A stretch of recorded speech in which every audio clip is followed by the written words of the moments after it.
Hello students, मैं Prince Kumar आप सभी को स्वागत करता हूं रीजनिंग का फिर से एक न्यू क्लास में। अगर आप लोग किसी भी गवर्नमेंट जॉब की तैयारी कर रहे हो, किसी भी कम्पिटिटिव एग्जाम की तैयारी कर रहे हो और आपका एग्जाम में रीजनिंग का प्रश्न पत्र होता है यानी रीजनिंग का सेशन होता है, तो यह क्लास आप सभी के लिए most important and selected class होने वाला है। इस क्लास में आप सभी को रीजनिंग का वैसे टॉपिक का प्रश्न लिया गया है जो कि वर्तमान समय में आने वाले एग्जाम में आपका एग्जामिनर जो टॉपिक उठाता है, जो लेटेस्ट प्रश्न उठाता है, वही प्रश्न आप सभी को इस क्लास में देखने को मिलेगा। और यह क्लास आप सभी को सुबह और शाम दोनों टाइम प्रोवाइड कराया जाता है ताकि हमारे विद्यार्थी जितना से जितना हो ज़्यादा से ज़्यादा प्रैक्टिस कर पाए। और आप सभी को पता ही होगा कि अगर आप लोग अपने एग्ज़ाम में नंबर को इंक्रीज करना चाहते हो तो आप सभी को ज़्यादा से ज़्यादा प्रैक्टिस करना पड़ेगा वैसे प्रश्न पे जो लेटेस्ट टॉपिक पे हो, न्यू पैटर्न पे हो, समझो। और आप सभी को इस क्लास में वैसे ही क्वेश्चन देखने को मिलेगा, यानी हर चैप्टर से एक एक प्रश्न देखने को मिलेगा जो आप सभी के एग्ज़ाम में बहुत ही ज़्यादा हेल्पफुल साबित करने वाला है। तो चलो शुरू करते हैं। पहला प्रश्न देखो, पहला प्रश्न क्या कर रहा है ना, पहला प्रश्न यहाँ पे बताना है आप सभी को कि जिस प्रकार यहाँ पे घी है, बसा है, भोजन है, यानी कि कौन सा ऑप्शन का आप लोग चयन करोगे ताकि इन तीनों का संबंध एक साथ सही संबंध बता सके। तो इसके लिए आप लोग क्या करोगे, थोड़ा सा आप लोग सोचने की कोशिश करना इस प्रकार से कि जैसे कि यहाँ पे क्या है, भोजन है, बसा है, घी है। अब आप लोग हमारी बातों को समझना। अगर मैं यहाँ पे भोजन के लिए एक गोला बनाता हूँ, चलो मैं यहाँ पे बनाता हूँ, चलो यहाँ पे देखो भोजन के लिए मैं एक बड़ा सा गोला बनाया हूँ। अब देखो भोजन के अंदर कौन आ जाएगा, तो भोजन के अंदर देखो घी, घी जो है वह किसके अंदर आ जाएगा, तो घी जो है वह आ जाएगा भोजन के अंदर। यानी इस प्रकार से भोजन के अंदर कौन आ गया, घी आ गया। अब देखो यह जो बसा है ना, बसा कहाँ होता है, तो बोलोगे सर बसा जो होता है वह घी के अंदर होता है, यानी बसा जो है जो इस घी के अंदर आ जाएगा। यानी बड़ा वाला गोला ये क्या है, तो ये भोजन का गोला है, भोजन वाला गोला है। और इसके अंदर जो ये आया था ये घी वाले गोला था। और घी के अंदर भी कौन आ जाएगा, तो घी के अंदर कौन आ जाएगा, तो बसा आ जाएगा। समझिए हमारी बातों को। इस प्रकार से कौन सा ऑप्शन देखने को मिल रहा है, तो बोलोगे सर ऑप्शन ए देखने को मिल रहा है, यानी पहले भोजन, भोजन के अंदर घी, घी के अंदर बसा। इस तरह से आप सभी को समझना होगा और राइट आंसर का चयन करना होगा। समझिए हमारी बातों को। तो चलिए हम सब नेक्स्ट पे तो देखो, नेक्स्ट प्रश्न आप लोग समझने की कोशिश करना। 2 नंबर का प्रश्न क्या कहता है, कह रहा है नीचे दिए गए प्रश्न में संबंधित संख्या को चुनिए। देखो यहाँ पे संबंधित संख्या को चुनना है, यानी कि यहाँ पे आप सभी को बताना होगा कि जिस प्रकार से 215 का संबंध 216 से है, उसी प्रकार 1331 से यहाँ पे किससे होगा, उसी प्रकार से आप सभी को चयन करना होगा। तो कैसे यहाँ पे पता करोगे, तो देखो इस तरह से सोचना कि जिस प्रकार 125 से 216 हुआ है तो किस प्रकार हुआ है। तो इस प्रकार से समझना कि अगर 125 जो है ना यह क्या है, तो यह 5 का क्यूब है, यानी 5 का क्यूब कितना होता है 125। और 216 की बात करें तो यह किसका क्यूब है, तो बोलोगे यह 6 का क्यूब है, यानी 6 का क्यूब है। तो यहाँ देखो 5 का क्यूब और फिर 5 में पुनः एक जोड़ा तो क्या हो गया 6, और यहाँ पे 6 का क्यूब कर दिया।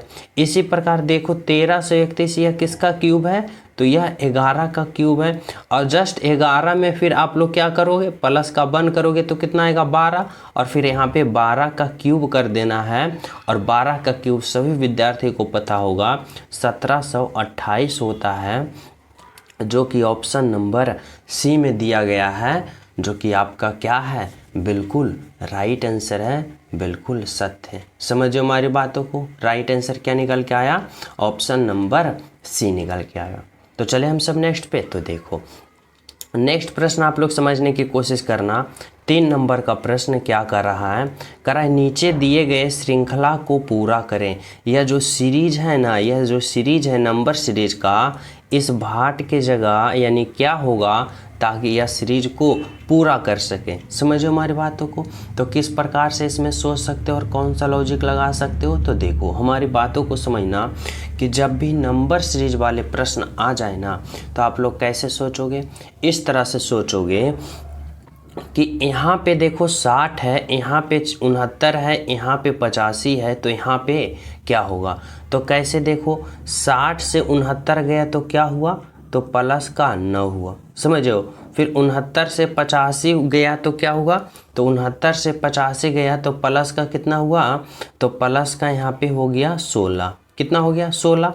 अब देखो उसी प्रकार यहाँ जाएगा तो क्या करोगे, तो देखो यह किस प्रकार का सीरीज चल रहा है, तो हमारी बातों को समझना। यहाँ पे देखो 3 का क्या किया, तो 3 का स्क्वायर किया, 3 तिया 9। फिर देखो 4 का स्क्वायर किया, 4 छक्का 16। तो इस बार क्या करोगे, 5 का स्क्वायर करोगे और 5 का स्क्वायर क्या आएगा, 25 आएगा। अब 25 किस में जोड़ोगे, तो इस 85 में कितना जोड़ना है, तो 25 जोड़ना है। तो 85 में 25 जोड़ो, कितना होगा, 5 5 10, 8 2 10 1 11। देखो 110 आ गया। अब इसी प्रकार यहाँ पे कितना करोगे, तो यहाँ पे आप लोग को 6 का स्क्वायर जोड़ना होगा और 6 का स्क्वायर कितना होता है, 36। तो यहाँ पे 36 होगा। अब देखो जब 110 में 36 जोड़ोगे तो 146 आ रहा है। तो देखो 110 में 110 में 36 जोड़ो, देखो 146 आ रहा है। 6 6 3 4 और 1 आ रहा है ना। यानी कि यह जो सीरीज है किस प्रकार का सीरीज चला, तो पहले हम 3 का स्क्वायर जोड़ें, 4 का स्क्वायर को जोड़ें और 5 का स्क्वायर जोड़ें, 6 का स्क्वायर जोड़ें, और इस तरह से अगर हम सीरीज में चलें तो हमारा राइट आंसर यहाँ पे निकल के आ गया। यानी कि यहाँ पे जो क्या होगा, तो 110 होगा इस भाट की जगह, जो कि ऑप्शन नंबर ए में दिया गया है, जो कि आपका क्या है, बिल्कुल राइट है, बिल्कुल सत्य है। समझो हमारी बातों को, क्या राइट आंसर निकल के आया, ऑप्शन नंबर ए। तो चले हम सब नेक्स्ट पे। तो देखो नेक्स्ट प्रश्न आप लोग समझने की कोशिश करना, क्या कर रहा है 5 नंबर का प्रश्न। देखो 5 नंबर का प्रश्न कर रहा है, नीचे दिए गए प्रश्न में लुप्त संख्या ज्ञात करें। यानी इस भाट के जगह क्या होगा, यानी इस जगह कौन सा होगा, यानी मिसिंग नंबर कौन सा होगा, ताकि यहाँ पे राइट आंसर आप सभी पता कर सको। तो किस प्रकार से लॉजिक लगाना है, तो इस प्रकार से सोचना, समझो। यहाँ पे देखो आप सभी को सोचना होगा कि जिस प्रकार 9 5 6 का कैलकुलेशन करके 49 लाया, 52 लाया, उसी प्रकार यहाँ पे 25 लाएगा। तो जो लॉजिक इसमें लगाया वही लॉजिक इसमें लगाया, तो वही लॉजिक इसमें लगाएंगे तो यहाँ पे राइट आंसर यहाँ पे नहीं पता चल जाएगा ना। तो देखो अगर आप लोग इसमें इस तरह से सोचते हो कि 9 5 6 को आपस में हम कैलकुलेशन करके हम 49 ले लाएँ, तो कैसे करोगे। तो यहाँ पे देखो अगर हम 9 और 6 को क्या करें, आपस में गुना करें, 9 और 6 को हम आपस में गुना करें और इस दूसरे को घटा दें, इस तरह से समझना। जैसे कि यहाँ पे देखो 9 करेंगे, गुना कितना करेंगे, 6 करेंगे। 9 गुना 6 करने के बाद फिर क्या करेंगे, इस 5 को, जो यहाँ पे 5 है ना, इसको माइनस कर देंगे। अब आप लोग देखो क्या आता है। तो 9 गुने 6 कितना होता है, 6 9 54, और 54 में जब 5 आप लोग क्या करोगे, घटाओगे, तो कितना आएगा, 49, यानी 49। देखो यहाँ पे 49 आ गया।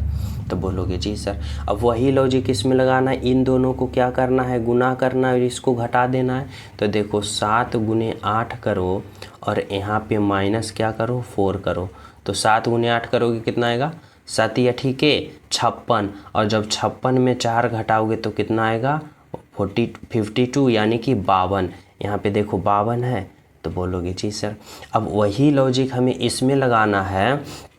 क्या करना है कि यहाँ पे इन दोनों को गुना करना है और इस तीसरे को घटाना है, और हमें चाहिए कितना, 25 चाहिए, समझो। तो देखो समझना, यहाँ पे क्या करेंगे, इन दोनों को क्या करेंगे, गुना करेंगे। तो देखो 4 इंटू, यहाँ हमें पता करना है तो इसके जगह मैं x मान लिया हूँ, और यहाँ पे माइनस क्या करना है, तो माइनस का 3 करना है, और बराबर में हमें कितना लाना है, 25 लाना है।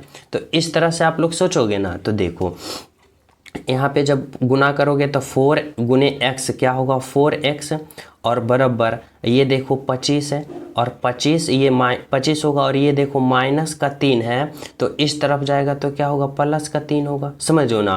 फिर देखो x बराबर क्या होगा, तो 25 और 3 कितना होगा 28 और 28 और फिर ये देखो गुना में है तो इधर आ जाएगा भाग में।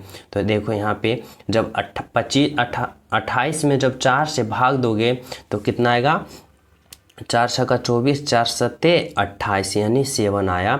यानी कि यहाँ पे जो होगा ना वह 7 होगा, यानी ऑप्शन नंबर ए होगा। अब देखो 7 गुने 4 करो तो 7 चौका 28 और 28 में 3 माइनस करो, देखो 25 आ रहा है, तो आ रहा है। तो इस तरह से आप सभी यहाँ पे राइट आंसर का पता कर पाओगे, जो कि आपका राइट आंसर क्या निकल के आया, तो ऑप्शन नंबर ए निकल के आया, जो कि क्या है, बिल्कुल सही है, बिल्कुल सत्य है। समझो हमारी बातों को। तो चले हम सब नेक्स्ट पे। तो देखो नेक्स्ट प्रश्न आप लोग समझने की कोशिश करना, क्या कर रहा है 6 नंबर का प्रश्न। देखो 6 नंबर का प्रश्न समझना, इसमें क्या लॉजिक लगा रखा है आपका एग्जामिनर। देखो हमारी बातों को समझना, कर रहा है 27 सितंबर को शनिवार है, तो उसी वर्ष 27 अक्टूबर को कौन सा दिन होगा। देखो सबसे पहले देखना वर्ष क्या अलग अलग है, क्या वही वर्ष है। तो देखो करा है उसी वर्ष में, यानी जो भी वर्ष हो, जो भी साल हो, उसी साल का अगर 27 सितंबर को शनिवार है तो 27 अक्टूबर को कौन सा दिन होगा। ऐसा प्रश्न आ जाए ना तो ये कैलेंडर वाले प्रश्न है, थोड़ा सा समझना। जैसे कि देखो क्या करा है 27 सितंबर। अब देखो सितंबर कितने दिन का महीना होता है, तो बोलोगे सर सितंबर 30 दिन का महीना होता है, और 30 दिन में करा है 27 सितंबर को शनिवार है, यानी 27 दिन तो चला गया, यानी 30 दिन में 27 दिन घटाओ तो कितना आएगा, 30 दिन 3 दिन बचेगा, 3 दिन इधर बच गया। अब कर रहा है कि उसी वर्ष 27 अक्टूबर, यानी सितंबर हो गया, उसके बाद जस्ट अगले महीना क्या आता है अक्टूबर, और अक्टूबर में कितना कर रहा है, तो अक्टूबर में 27 दिन कर रहा है। तो इन दोनों को जोड़ो तो 3 दिन और 27 दिन कितना होगा, तो 30 दिन होगा। और इस 30 जो आया ना, इस 30 में आप लोग क्या करो, तो इस 30 में आप 7 से भाग दे दो। इसलिए 7 से भाग दोगे क्योंकि एक सप्ताह में 7 दिन होता है। तो देखो जब 30 में आप लोग 7 से भाग दोगे तो 7 चौका 28, 2 बचेगा। यहाँ रेंडम कितने दिन बचा, तो बोलोगे सर यहाँ पे रेंडम जो है वह 2 दिन बचा, और यह जो 2 दिन बचा ना, यहाँ पे देखो 27 सितंबर को क्या था, शनिवार था, और आप लोग शनिवार में 2 दिन क्या करो, तो जोड़ दो, यानी प्लस कर दो। तो शनिवार में 2 दिन जोड़ोगे क्या आएगा, तो शनिवार में 2 दिन जोड़ो, रविवार और फिर एक सोमवार, यानी कि क्या होगा आपका राइट आंसर, सोमवार होगा, जो कि ऑप्शन नंबर डी में है, जो कि क्या है, बिल्कुल सही है, बिल्कुल सत्य।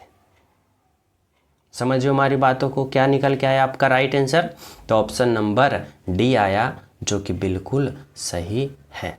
तो चले हम सब नेक्स्ट प्रश्न पे। तो देखो नेक्स्ट प्रश्न आप लोग समझने की कोशिश करना, यहाँ पे 7 नंबर का प्रश्न आप सभी से क्या कर रहा है, 6 नंबर का प्रश्न हो गया, 7 नंबर का देखो 7 नंबर का प्रश्न समझना, इसमें क्या कर रहा है समझना, कर रहा है कथन निष्कर्ष वाले प्रश्न है। कर रहा है कि सभी कलम लाल है, सभी कलम क्या है, लाल। यहाँ पे क्या लिखो, पेन लिखो।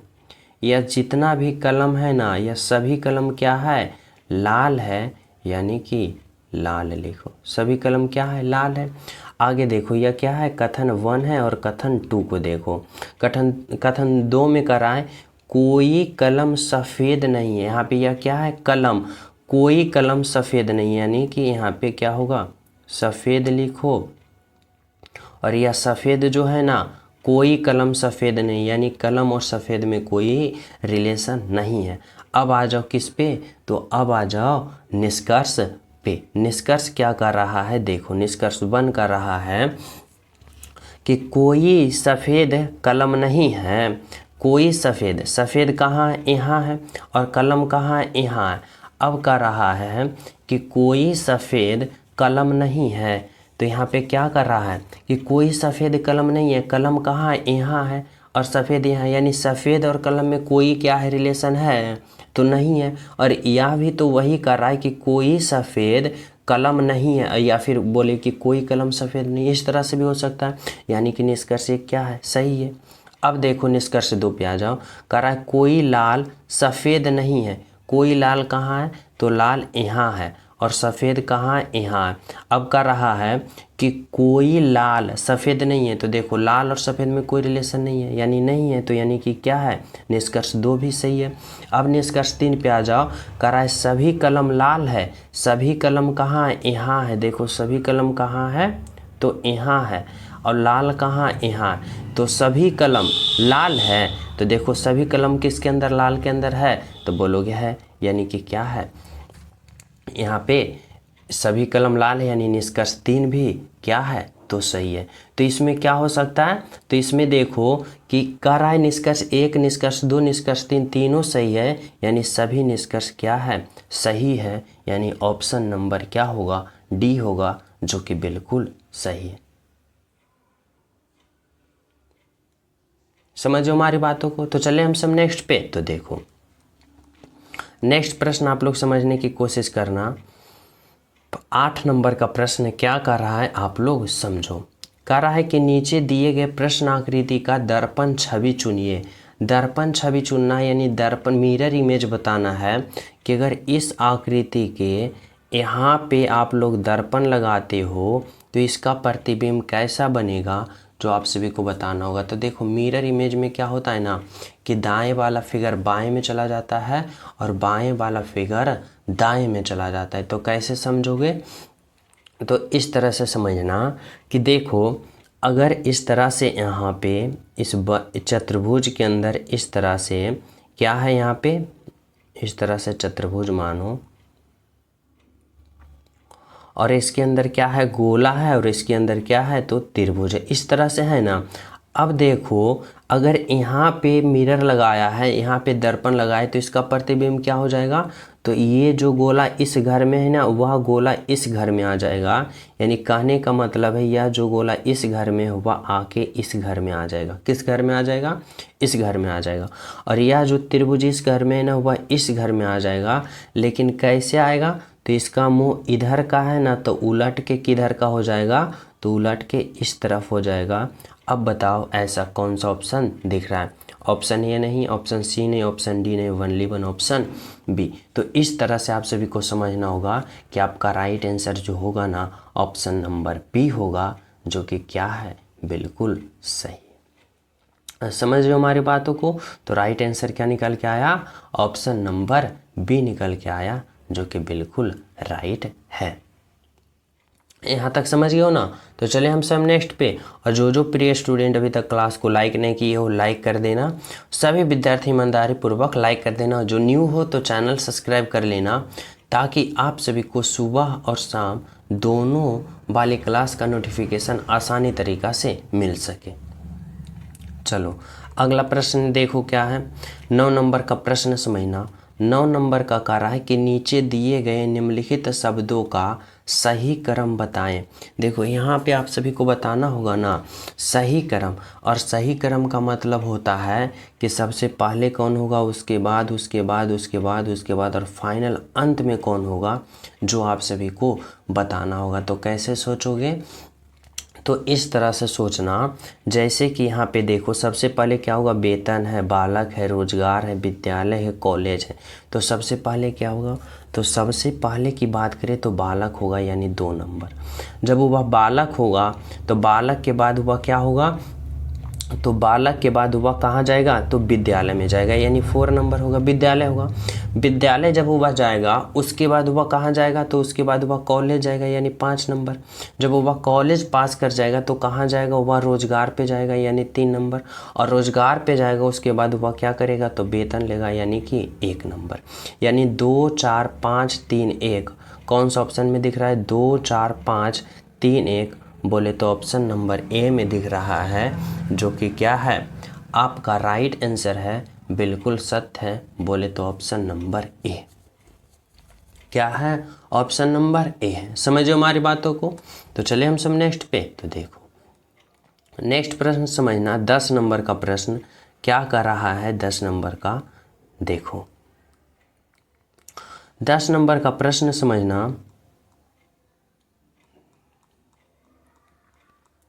देखो यहाँ पे क्या कर रहा है ना, यहाँ पे कर रहा है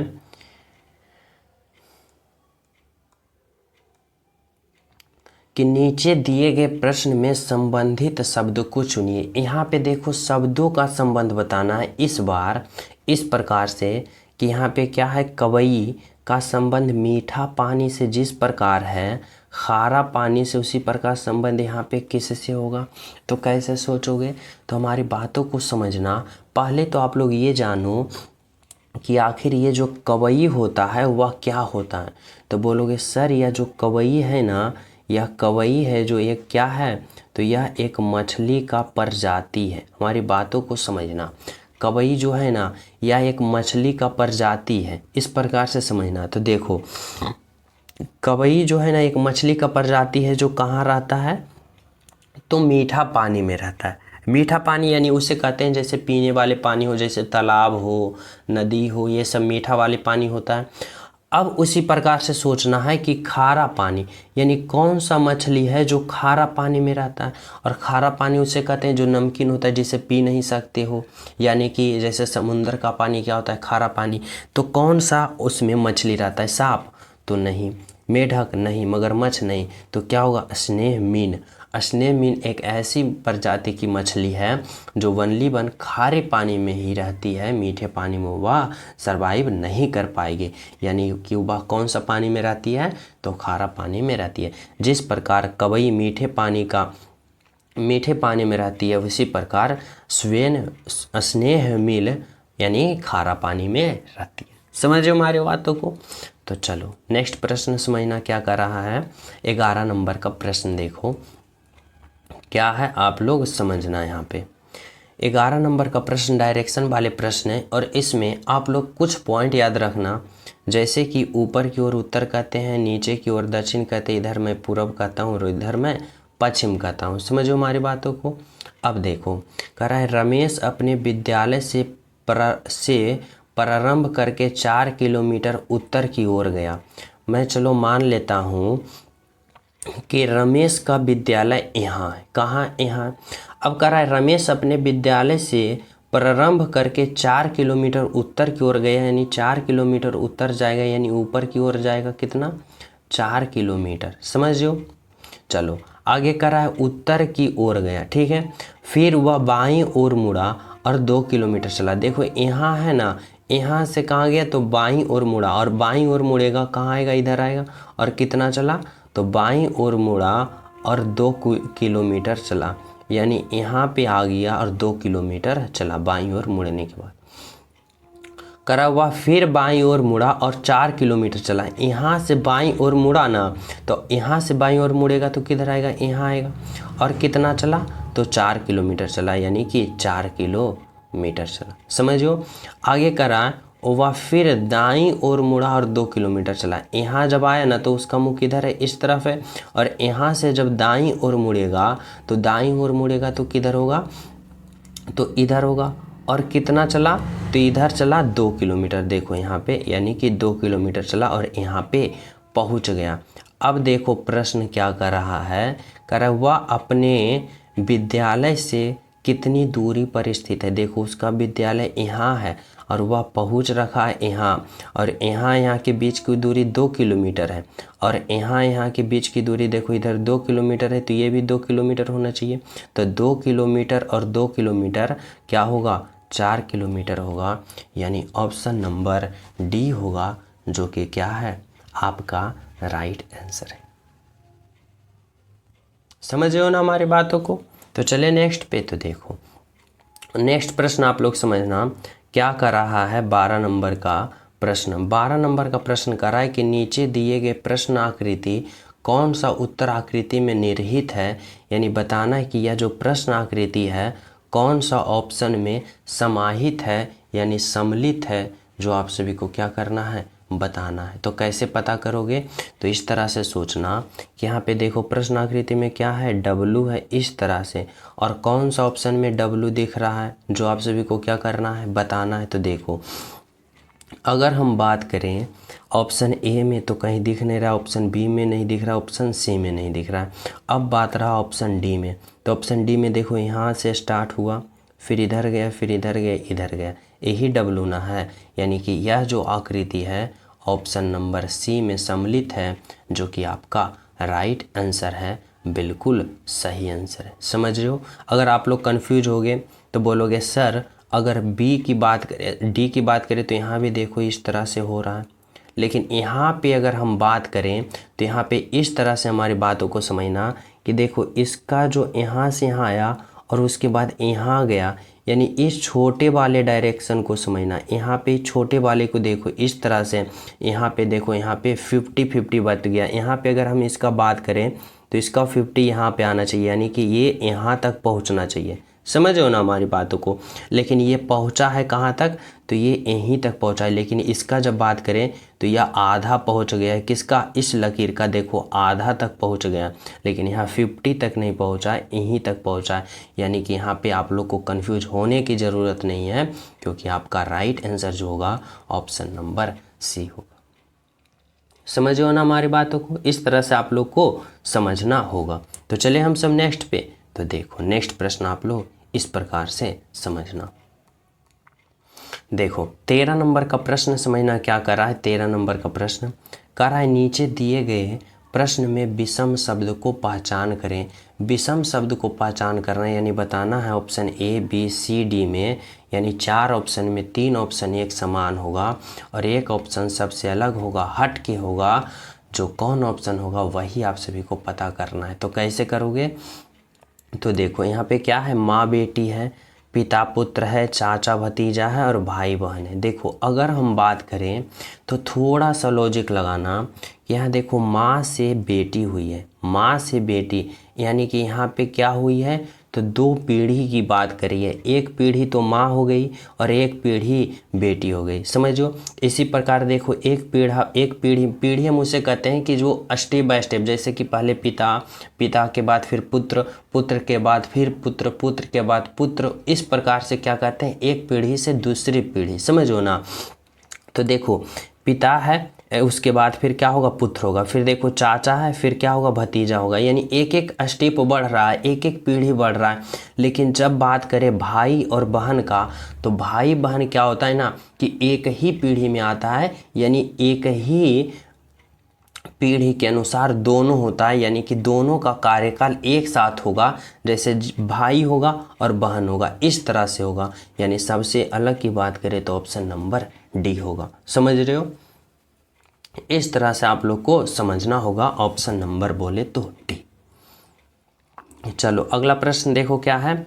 14 नंबर का प्रश्न समझना। 14 नंबर का प्रश्न में क्या कर रहा है, यदि P भाग को सूचित करता है, Q गुना को करता है, R प्लस को करता है, S माइनस को करता है, तो इतना का मान क्या होगा, किस प्रकार होगा, जो आप सभी को बताना होगा। तो कैसे करोगे? तो देखो इस तरह से समझना, जैसे कि यहाँ पे क्या है, यहाँ पे 16 है, फिर देखो क्यूब है, क्यू का क्या सूचक है, गुना है, तो यहाँ पे गुना होगा। फिर देखो 12 है, फिर देखो पी का सूचक क्या है, भाग है, तो यहाँ पे भाग दो, फिर 6 होगा। फिर देखो आर का सूचक क्या है, आर का सूचक जोड़ है, तो यहाँ पे जोड़ दो, फिर क्या होगा 5। फिर देखो एस का सूचक क्या है, घटाव है, तो घटा दो यहाँ पे 4। अब क्या करो, तो इसका आप लोग कैलकुलेशन करो। कैसे? बोर्ड मास प्रयोग करके पहले भाग, फिर गुना, फिर जोड़ और अंत में घटाव। समझ हो ना? तो देखो अगर हम पहले भाग की क्रिया करें तो यहाँ पे पहले भाग की करेंगे, तो 16 गुने 12 में जब 6 से भाग दोगे तो कितना आएगा, तो 12 में जब 6 से भाग दोगे तो 6 बचेगा, 6 दूना का, सॉरी यहाँ पे 2 बचेगा, 6 दूना का 12, 2 मरतब में। आगे फिर क्या होगा, प्लस का 5 होगा और माइनस का 4 होगा। समझो?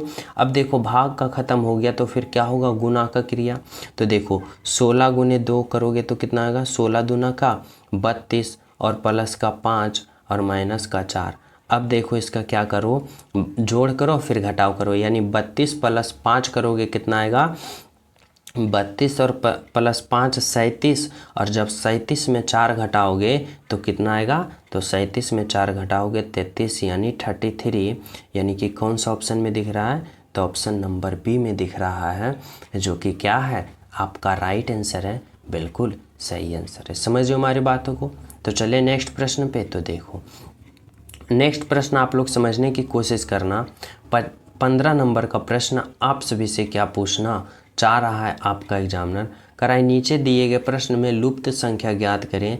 यानी इस भाट के जगह आप सभी को बताना है कि क्या होगा, किस प्रकार होगा और कैसे होगा, ताकि हमें राइट आंसर आसानी तरीक़ा से पता चल जाए। तो कैसे सोचोगे, तो इस तरह से सोचना जैसे हमारी बातों को समझो। यहाँ पे क्या है, 4 है, 9 है, 6 है। यहाँ पे क्या है, 8 है, 11 है, 9 है, 12 है, 11 है, 13 है।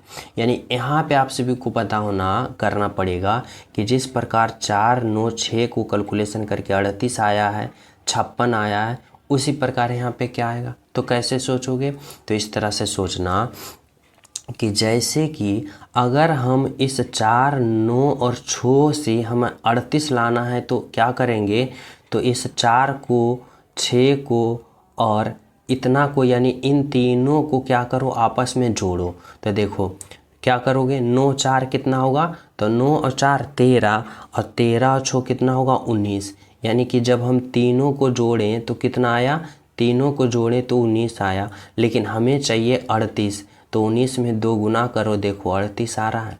तो बोलोगे जी सर, यानी इसको भी जोड़ें, इसको भी जोड़ें, इसको भी जोड़ें, और जितना जोड़ने के बाद आया 2 गुना किए और 38 आ गया। उसी प्रकार इसको जोड़ेंगे, इसको जोड़ेंगे, इसको जोड़ेंगे, सभी को जोड़ेंगे। तो देखो 11 9 कितना होगा, 20, और 20 और 8 28 आएगा, और 28 में पुनः 2 गुना करेंगे तो कितना होगा, 28 दूना का 56, देखो 56 है। तो बोलोगे जी सर। अब उसी प्रकार इसको जोड़ेंगे, इसको जोड़ेंगे, इसको जोड़ेंगे, तो जोड़ो। तो देखो 11 और 13 कितना होगा, तो 11 और 13 की बात करें तो यहाँ पे होगा कितना, तो 24 होगा। 3 1 4 1 1 2 24 हो गया। और 24 और 12 को जोड़ोगे तो कितना होगा, 24 को और 12 को जोड़ो तो कितना होगा, 4 2 6 और 2 1 3 36 आ गया। और जब 36 में पुनः 2 को गुना करोगे तो कितना आएगा, 36 दूना का 72, यानी 72 आएगा। यानी इस वाट के जगह क्या होगा, तो 72 यानी 72 होगा, जो कि क्या है, बिल्कुल राइट आंसर है, बिल्कुल सत्य है। बोले तो ऑप्शन नंबर क्या है, ऑप्शन नंबर ए। समझो हमारी बातों को, क्या होगा राइट आंसर, तो ऑप्शन नंबर ए होगा, जो कि बिल्कुल सही। समझ गए हो ना। तो चले हम सब नेक्स्ट प्रश्न पे। तो देखो नेक्स्ट प्रश्न आप लोग समझने की कोशिश करना क्या कर रहा है। नेक्स्ट प्रश्न देखो, यह प्रश्न जो है ना आप सभी को मैं होमवर्क के रूप में दे रहा हूँ। यह प्रश्न मैं आप सभी को होमवर्क के तौर पर दे रहा हूँ। सभी विद्यार्थी इस प्रश्न का राइट आंसर कमेंट में बताना कि इस प्रश्न का राइट आंसर क्या होगा। पुरुष है, स्त्री है, लेखक है, यानी कौन सा ऑप्शन को आप लोग चयन करोगे ताकि इन तीनों का एक साथ सही संबंध बता सके। समझो बहुत ही सिंपल, बहुत ही आसान है। सभी प्रिय स्टूडेंट इस प्रश्न का राइट आंसर कमेंट में बताना कि क्या होगा। समझो ईमानदारी पूर्वक सभी कमेंट में अभी तुरंत ही करें कि option A, option B, option C क्या होगा, जो आप सभी को बताना होगा। और जो स्टूडेंट अभी तक क्लास को लाइक नहीं किए हो, सभी प्रिय स्टूडेंट क्लास को लाइक कर देना, और जो न्यू हो तो चैनल को सब्सक्राइब कर लेना, और साथ में बेल आइकन को प्रेस कर देना ताकि सुबह शाम वाले क्लास का नोटिफिकेशन पहुंच सके। समझो, और अपने दोस्तों के पास भी ज़रूर शेयर कर देना। तो मिलेंगे आप सभी को अगले क्लास में। जब तक सभी प्रिय स्टूडेंट को हमारे तरफ से जय हिंद।